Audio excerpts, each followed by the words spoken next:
Março é o mês da saúde renal. Você cuida dos rins? É sobre os problemas renais que a gente conversa agora no quadro de saúde.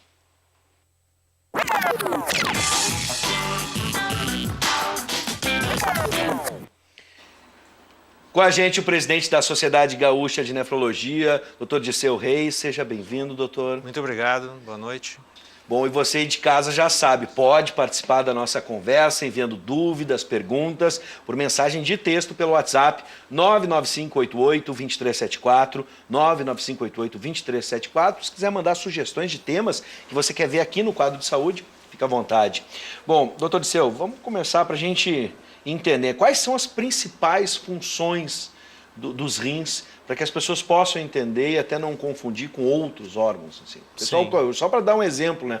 A gente costuma falar sobre, por exemplo, a bebida alcoólica, a relação direta, porque aí se confunde fígado, rim, o que é atingido, por exemplo, se a gente tem esses péssimos hábitos, por exemplo. Sim. Não, boa pergunta, porque são, na verdade, as doenças renais são silenciosas e elas normalmente acometem pessoas com algumas características. Sim. O álcool não é precisamente a principal causa de doença renal, assim, mas a gente pode elencar coisas comuns, assim, tipo diabetes, tipo hipertensão, tipo uso indevido de medicamentos anti-inflamatórios, alguns antibióticos, né? E assim como doenças familiares, né? Que tem famílias que têm doenças genéticas. Então, por isso tudo a gente tem que alertar em campanhas que as pessoas devam procurar diagnóstico, né? Sim. Os rins, então, basicamente, se a gente fosse fazer uma analogia simples para entender, funciona como um filtro, algo do tipo? Ele tem pelo menos umas 4 funções, assim. Uma função é a função de filtrar o sangue e limpar de impurezas que o nosso metabolismo e a nossa dieta nos deixam no interior do corpo, né? Então, a segunda questão é de eliminar líquidos, né? Que a gente toma líquidos, a gente precisa disso, mas precisa ter uma eliminação diária de uma certa quantidade. Outra coisa é a questão do equilíbrio interno de eletrólitos, assim, acidez, assim, tudo isso faz parte da função do rim, que é bem sofisticadinho, assim, mas ele faz. E por último, uma quarta função seria a produção de alguns hormônios. Tem um hormônio que regula a pressão, tem um hormônio que é o que faz o organismo produzir sangue, tem um outro hormônio que regula a saúde dos ossos. Então, veja que um rim doente é capaz de afetar a pessoa em vários aspectos, né? Sim. Então, por isso que acaba sendo uma questão importante. Bom, o senhor disse agora há pouco que é uma doença silenciosa, de certa forma, algumas das doenças que atingem os rins.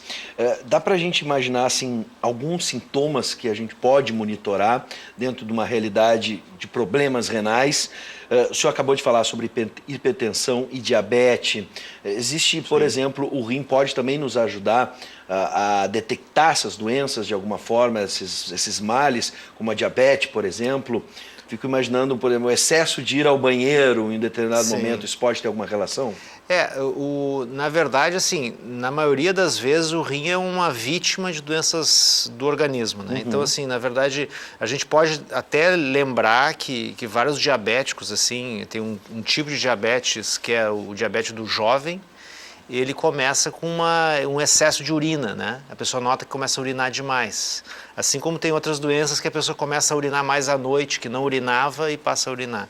Então isso são pequenos sinais, assim, algumas pessoas nem percebem, né? Então acaba não sendo tão útil. No mais, assim, os rins são, como eu falei, assim, sofrem as consequências de um diabetes de longa data, de hipertensão de longa data.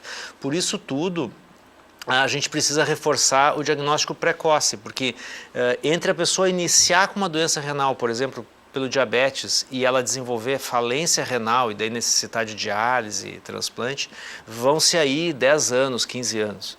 Então, na verdade, a pessoa tem muito grande benefício de reconhecer essa doença no início, né? Sim. Então, por isso que as campanhas trabalham com alerta em grupos de risco, que são essas situações que eu falei. Bom, hoje estima-se que pelo menos 85 milhões de pessoas no mundo sofrem com algum tipo de... 850 milhões de pessoas no mundo sofrem algum tipo de doença renal crônica. Pelo menos 2,4, quase 2 milhões e 500 mil pessoas morrem anualmente. Por que é preciso estar atento a essa doença? Por exemplo, Feito o diagnóstico, existem tratamentos, a gente fala tanto da hemodiálise, em outros casos, a perda de um rim, é possível viver apenas com um rim. A questão da diálise, hoje a tecnologia já evoluiu e dá para a gente pensar em uma outra forma de tratamento ou ela ainda é necessária? São várias perguntas, assim, sobre esses números primeiro, assim, 850 milhões de pessoas.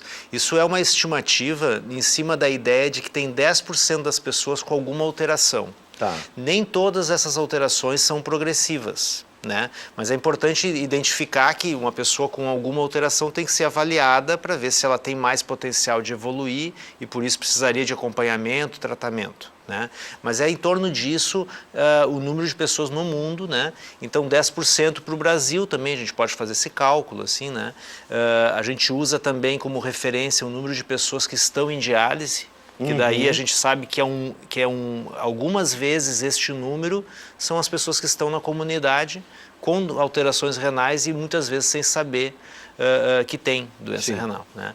Então a gente tem, só para ter uma ideia, 126, 127 mil pessoas no Brasil fazendo diálise. É um dos maiores programas de diálise do mundo, o que é um orgulho brasileiro, né? Poder prover esse tipo de tratamento para todas as pessoas que precisam, né? A Índia não tem isso, a China não tem isso, os Estados Unidos têm e vários países do mundo desenvolvido têm. Quanto ao diagnóstico, assim, as pessoas procuram por diagnóstico, tem alguns exames bem simples que dá para utilizar. Às vezes, assim, o próprio médico clínico, assim, o médico que atende, ou a ginecologista que atende a mulher, o urologista que atende o homem, todos esses, eles pedem, o cardiologista, endócrino, pedem exames que são, às vezes, suficientes para fazer um primeiro diagnóstico, né? Às vezes a gente é chamado para situações em que precisa complementar. Mas, basicamente, eu vou citar 3 exames que são fundamentais.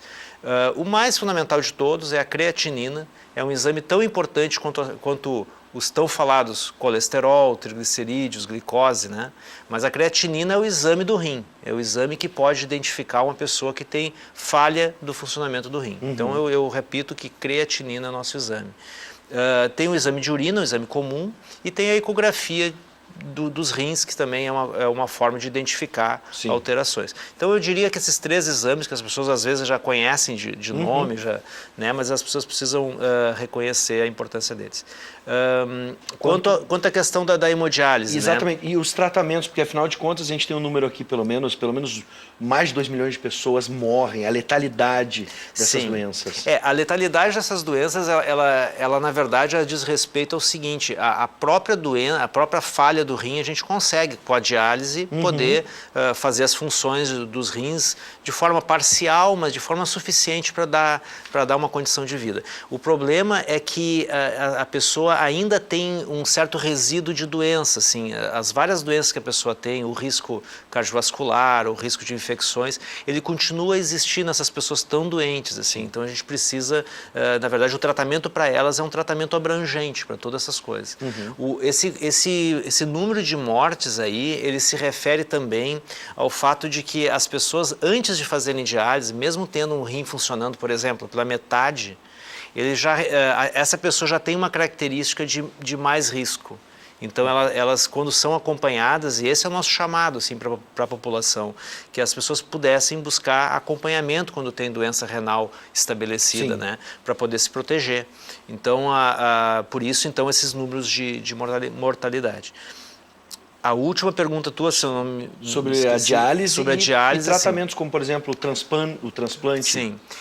A gente tem que pensar a doença renal num contínuo, né? Desde o início da doença renal até o momento em que o rim falha totalmente. Assim. Quando o rim falha totalmente, a gente tem aqueles 3 tratamentos.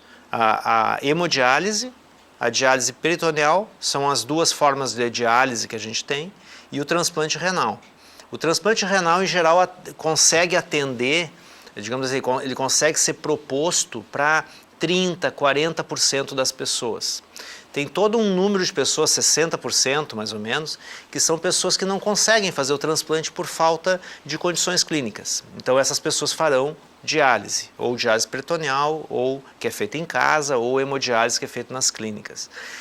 Mas existe, a campanha ela prevê a possibilidade de se identificar pessoas na população que não sabem serem portadores de doença renal e que são, né, e que precisam de tratamento. Então, para essas pessoas tem vários tratamentos. São os tratamentos específicos para cada doença. Então, para o diabetes, para a hipertensão, para as nefrites, para as doenças genéticas, né? Então, para essas pessoas, assim que identifica, ou pelo exame de sangue, que é a creatinina, ou por qualquer outro exame que venha identificar, tem que buscar o tratamento respectivo, né? Sim. Então, os tratamentos basicamente são tratamentos de fim da função renal e os tratamentos de doença, que são os melhores para a população, porque às vezes evitam ou pelo menos tornam mais lenta a progressão até essa fase final. Bom, eu quero mostrar aqui para vocês, presente, já agradeço, doutor Dirceu Reis, presente aqui para esta campanha que alerta, então, para que a gente possa ter uma saúde completa e isso passa pelos rins. Doutor, se a gente for imaginar que hoje é o Dia Mundial da Água, a gente conversava fora do ar, eu estava tomando água, ele dizia, doutor, já estou tomando meu copo d'água. Além da ingestão adequada de água, a gente pode dar que dicas? Porque é melhor prevenir do que remediar. Penso no Rio Grande do Sul, churrasco, quando a gente fala em hipertensão, o excesso de sal, e a questão do diabetes, a gente sabe dos produtos industrializados e o excesso de açúcar no consumo, né, dos brasileiros, especialmente das crianças, precocemente. A melhor forma é essa, adquirir bons hábitos, fora as questões familiares que a gente tem que monitorar também, hereditárias? Sim, não, sem dúvida. A questão, porque na verdade a gente está falando de quando a gente fala de números, como por exemplo 850 milhões de pessoas no mundo, a gente obviamente não está pensando em medicar 850 milhões de pessoas. A gente está pensando em construir uma condição de vida, de hábitos e de práticas assim, que sejam mais saudáveis, que tirem a pessoa do risco. E por que hoje a doença renal é tão... está tão colocada como prioridade, assim? É porque, na verdade, isso se impõe num mundo em que a obesidade cresce, em que o diabetes cresce, em que os maus hábitos crescem, alimentos processados e tudo. Então, na verdade, eu tenho certeza, com absoluta convicção, de que hábitos mais saudáveis, por exemplo, comer alimentos mais orgânicos, manter o peso corporal, ter uma ingesta de sal adequada, dentro do recomendado, ter alguns hábitos assim, teriam um impacto gigante nesse número que a gente falou. Então, por isso que eu acho que no futuro a gente poderia ter menos pessoas submetidas a esses tratamentos, né? Perfeito. Bom, então estamos na campanha, vamos cuidar dos nossos rins. Doutor, muito obrigado pelo presente e também pelas informações. Seja sempre bem-vindo, doutor Dirceu. É um prazer estar aqui. A Sociedade Gaúcha de Nefro agradece em meu nome.